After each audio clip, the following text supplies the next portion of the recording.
The mind, when trained, brings happiness. In Pali, that's cittang tantang sukhavahang. The mind needs training, otherwise it just goes with its moods. And its moods tend to focus on what you want to do right here, right now. And don't think about the long term. If you want to find true happiness, you have to determine on, not, as the Buddha said, not neglecting discernment, which means thinking about the long-term consequences of your actions. You've got to train yourself to think in those terms, because it's all too easy to go for the quick fix. So you need a teacher inside. Teachers outside can give you the basic principles and give you some ideas about what's worked for them. But you have to do the work yourself, which means you have to train your inner teacher too. The inner teacher has to be observant, see what needs to be done, and to think about the long term. And then pass those values on. When you're deciding to do something, you have to be mindful, alert, and ardent. Those are the three qualities the Buddha emphasized. Mindful, keep in mind what your true happiness would be, the kinds of actions that would lead to true happiness, like being generous, being virtuous, training the mind in goodwill.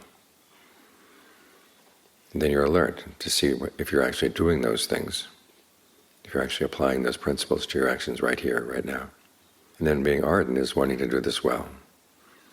The ardency is the wisdom there.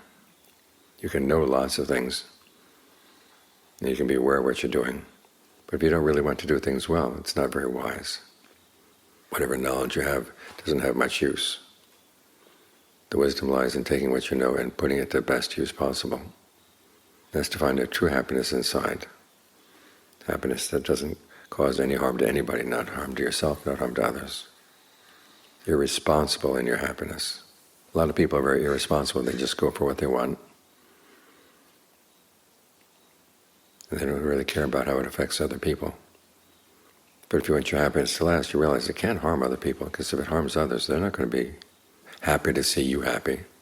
They're going to do what they can to end your happiness. So for the long-term happiness, you've got to think about their well-being as well. And then you have to look at your actions to make sure they really are in line with what you want. This is a process the Buddha calls developing purity inside. It depends on being really alert to what you're doing and comparing it to what you know you should be doing. And then learning how to motivate yourself so that you really want to do it well. This too is a part of wisdom, knowing how to motivate yourself to want to do what may be difficult in the short term. Thinking about the long term and about the good benefits you're going to have if you go for the long term. This is a process that applies to all aspects of life. We do it in the meditation so we can understand what the mind is doing to cause unnecessary suffering for itself. And then we carry these same principles out into the world outside. So in our work, in our family, you think about the long-term consequences of your actions. You remember what's worked and what hasn't worked in the past. You're alert to what you're doing right here, right now. And you want to do it well. It's when you want to do it well and carry through with it, that's when you're wise. And that's when you've trained yourself. Your teacher's been trained, you've been trained. And that's what leads to genuine happiness.